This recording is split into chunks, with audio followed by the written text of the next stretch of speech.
नमस्कार मित्रांनो, आज मी तुम्हाला आकमंची नावाची गोष्ट सांगणार आहे. एक गाव होतं. तिथं राजा राणी राहत होते. त्यांना 7 मुलं होती. मग दिवाळीला, राखी पौर्णिमेला त्या 7 जणांना ओवाळायला, राखी बांधायला कोणीच नव्हतं. मग त्यांना खूप वाईट वाटायचं की आपल्याला बहीण कसं काय नाही, आपण 7 जण भाऊच आहोत. मग ते आईकडे गेले एक दिवशी आणि आईला म्हटले, आई आम्हाला बहीण कशी नाही आहे, आम्हाला बहीण पाहिजे. यावेळेला पण राणी प्रेग्नेंट होती.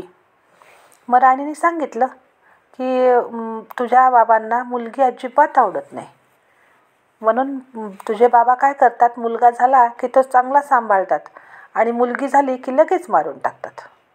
मग त्या भावांना खूप वाईट वाटलं. मग ते म्हणे, आई यावेळेला जर मुलगी झाली तर आम्हाला सांग आणि मुलगा झाला तर बाबांना सांग. मुलगी झाली तर अजिबात बाबांना सांगू नको, आम्ही तिचा व्यवस्थित सांभाळ करू. ठीक आहे म्हटली आई. मग यावेळी तिला मुलगी झाली राणीला. त्यांना खूप आनंद झाला.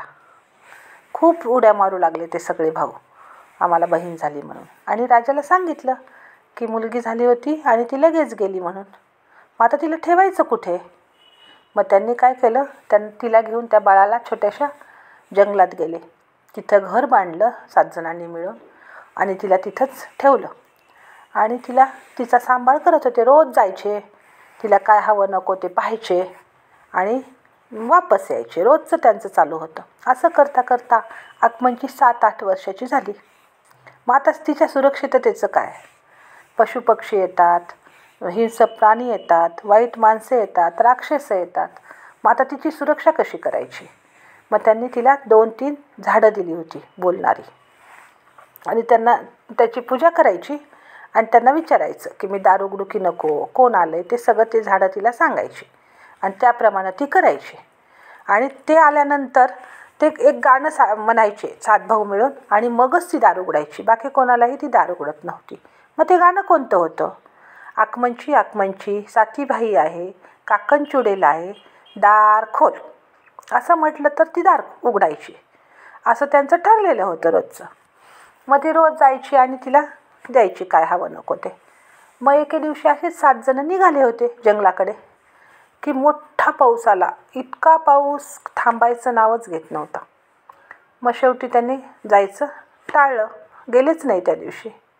इकडे आकमंचीला काय झालं, त्या दिवशी नेमकी काड्याची डब्बी संपली होती तिची. काहीच नव्हतं आणि तिला खूप भूक लागली होती. स्वयंपाक बनवायचा आणि जेवायचं होतं तिला. काड्याची डबी नसल्यामुळे तिला चूलच पेटवता येत नव्हती. आता काय करणार? मग ती दारात उभं राहून इकडे तिकडे पाहत होती. एक तर भाऊही आले नाहीत आणि काड्याची डबी नाही, भूक लागलेली, परेशान झाली होती ती. मग तिने इकडे तिकडे पाहिलं, लांब असा तिला उजेड दिसला. मग ती म्हणली तिथं जाऊन आपण काड्याची डबी घेऊन येऊया. म्हणून ती गेली. तिथे गेली तर तिथे एक बाई स्वयंपाक बनवत होती. तिला खूप आनंद झाला. ती म्हणे की मावशी मला काड्याची डबी पाहिजे होती आणि मी इथंच राहते म्हणे. ती म्हणे तू कुठं राहते? म्हणे इथं राहते म्हणे मी. एकटीच राहतेस का? म्हणे हो. मग त्या बाईने तिला सगळं विचारलं, एकटी राहते का, कोण येतं तुझ्याकडे? मग ती सांगितलं तिने की माझे 7 भाऊ येतात. मग ती म्हणे ते काय म्हणतात तुला आल्यानंतर? मग तू दार उघडती तेव्हा काय म्हणतात? मग तिने सांगितलं आकमंची आकमंची सातीबाई आहे, काकणचुडेला आहे, दार खोल. असं म्हटल्यानंतरच मी दार उघडते. ती म्हणे ठीक आहे. मग तिने काड्याची डबी दिली आकमंचीला. आकमंचीला खूप आनंद झाला आणि त्या बाईने तिला जवळ दिलं आणि ते टाकत टाकत तुझ्या घरापर्यंत जा म्हणे. ती म्हणे कशासाठी हे असं? ती म्हणे मी तुला मदत केली आहे ना, काड्याची डबी दिली ना, मग तू पण मी सांगेल तेवढं ऐक. ठीक आहे म्हटली. मग ती जवळ टाकत टाकत तिच्या घरी गेली, जेवण केलं आणि झोपली आकमंची. मग इकडे काय झालं, ती स्वयंपाक बनवणारी जी बाई होती ती काही साधारण बाई नव्हती, ती राक्षस होती आणि तिचा नवरा राक्षस होता. मग तो आला घरी, तिचा नवरा राक्षस. मग त्याला तिने सगळं सांगितलं की इथे एक मुलगी राहते आपल्याजवळच आणि ती आज काड्याची डबी न्यायला आली होती आणि तुम्ही तिला घेऊन या पकडून आणि आपण तिला मारून खाऊन टाकू. मग तो राक्षस म्हटला पण तिचं घर मला सापडणार कसं आता अंधारात? ती म्हणे जवस टाकत टाकत गेली आहे, तुम्ही तिला जवस दिलेलं आहे त्याच्या रोखाने तुम्ही जा म्हणे, म्हणजे तुम्हाला बरोबर तिच्या घरापासून जाता येईल. ठीक आहे म्हणे.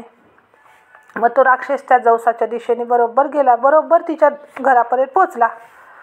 मग तिने सांगितलं होतं त्या राक्षसिनीने की त्या राक्षसाला की असं असं गाणं म्हणा की आगमनची सातीभाई आहे, काकणचुडेल आहे, दार खोल, असं म्हटल्यानंतरच ती दार उघडते आणि 7 भावांचा आवाज काढा.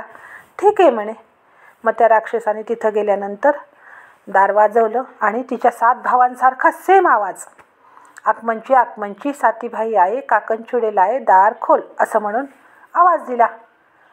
तिला इतका आनंद झाला माझे भाऊ आले म्हणून. पण परत तिने विचार केला की एवढ्या रात्री नाहीत येणार, कारण ते तर दिवसाच येतात. एवढ्या रात्री माझे भाऊ नाही येणार, मग आता काय करायचं, उघडायचं की नाही. नाही उघडावं तर भाऊ असतील तर, आणि उघडावं तर दुसरं कुणी असू शकतं. मग तिने काय केलं, त्या झाडांची पूजा केली. ते झाडं जे दिले होते तिच्या सुरक्षिततेसाठी त्यांची पूजा केली आणि त्यांना विचारलं की कसं करू, मी दार उघडू की नको. ते म्हणले की आगमनची सातीभाई न आहे, काकणचुडे न लाये, दार मत खोल. मग तिने दार उघडलं नाही. तो राक्षस खूप ओरडला, दार वाजवलं, शेवटी खूप चिडला तो. आणि त्यांनी काय केलं, त्याचं नख होतं एवढं मोठं. मग त्यांनी ते नख दाराच्या वरच्या जी चौकट असते आपली, त्या चौकटीमध्ये घुसवलं आणि निघून गेला. मग इकडे सकाळ झाली. आगमनचीला ते काही माहीत नव्हतं नख वगैरे त्याने खोवलेलं वरे. मग तिचे 7 भाऊ आले. त्या दिवशी होती भाऊबीज दिवाळीची. मग 7 भाऊ आले, तिला खूप आनंद झाला. मग त्यांना सगळ्यांना तिने जेवायला केलं. मग म्हणले आंघोळी घालते, म्हटली तुम्हाला आज दिवाळी आहे. मग 6 जणांना तिने आंघोळी घातल्या, तेल वगैरे लावून सगळं करून. मग पुन्हा म्हटली आता 7व्या भावाला आंघोळ घालायला मी ती पाणी नेत होती त्या चौकटीतून, की ते अचानक ते वरचं जे नख होतं ते राक्षसाचं, ते तिच्या बरोबर मध्यभागी डोक्यामध्ये घुसलं. आणि ते राक्षसाचंच नख शेवटी धारदार नख होतं. मग ती तिथेच बेशुद्ध पडली. मग सगळेजण भाऊ मांडीवर घेऊन तिला खूप रडत होते, कारण ती सगळ्यांची खूप लाडकी होती. सगळेजण रडत बसले. मग शेवटी रडून शेवटी 6 जण भाऊ म्हणले आता आपण किती वेळ रडणार आणि किती वेळ इथं बसणार, आता आपण जाऊया गावामध्ये, हिला इथंच ठेवून जाऊ, आता काय करणार, वडिलांना पण माहीत नाही ना ही आहे म्हणून आगमनची आपली. मग ते 6 भाऊ निघाले. पण तो 7वा भाऊ म्हणला मी नाही येणार. तुम्हाला सगळ्यांना तिने आंघोळी घातल्या, जेवण करायला दिले, मला आंघोळ घालायची राहिली आहे, मी काही तिला सोडून येणार नाही. मग तो 7व्या नंबरचा जो भाऊ होता सगळ्यात छोटा, त्यात तो तिला मांडीवर घेऊन रडत बसला. मग रात्र झाली, अंधार पडला, 10-11ची वेळ झाली. नंतर तिथून एक गोसावी जात होता. त्या गोसावीने पाहिलं की एवढ्या सुनसान जागेमध्ये हा मुलगा त्या मुलीला मांडीवर घेऊन रडत बसलाय, काय झालंय नेमकं. मग तो गोसावी तिथं त्याच्याजवळ आला. म्हणे काय झालं, का रडतोयस तू. ते म्हणे ही माझी बहीण आहे आणि असं मला आंघोळ घालत होती, आंघोळ घालायला बाहेर आली की हे झालं म्हणे, ते नख ह्याच्यात घुसलं डोक्यामध्ये आणि ती बेशुद्ध पडली आहे का मेली माहीत नाही, पण तिची हालचाल पूर्णपणे बंद झालेली आहे. तो गोसावी पाहिलं. ते म्हणे मी हिला बरं करू शकतो, हिला व्यवस्थित करू शकतो पहिल्यासारखं, पण एक माझी अट आहे. ते म्हणे काय, हिचं लग्न माझ्याशी करून द्या तुम्ही हिला व्यवस्थित झाल्यावर. तो म्हणे ठीक आहे, त्याला कारण जीव वाचवायचा पडला होता ना बहिणीचा. ठीक आहे म्हणे. मग त्या गोसाव्याने ते नख काढलं, थोडं झाडाचा पाला कुटून वगैरे सगळं औषधाचा तिच्या डोक्याला लावला. मग ती अर्ध्या 1 तासामध्ये छान शुद्धीवर येऊन पहिल्यासारखी झाली. मग ते म्हणे आता काय करायचं, आता चला म्हणे आपण गावात जाऊ आणि बाबांच्या सगळं कानावर घालू. आता लग्नाची वेळ आली ना तिच्या, आता बाबांना सांगावंच लागणार. मग ते गावात गेले. ते गोसावी, ती बहीण आणि तो छोटा भाऊ सगळेजण मिळून गावात गेले. मग बाबांना सगळी हकीकत त्याने सांगितली पहिल्यापासून, की असं आम्ही सगळं तिला सांभाळलं आहे, असं केलं आहे, ह्या गोसाव्यातला अशी आट घातली आहे, सगळं त्याला सांगितलं पहिल्यापासून. मग त्याच्या बाबाला पण आनंद झाला मग मुलीला बघितल्यावर. मग आई बाबांनी सगळं नियोजन केलं आणि त्या गोसाव्याशी तिचं थाटामाटात छान लग्न करून दिलं. आता लाईक करा, सबस्क्राईब करा. थँक्यू.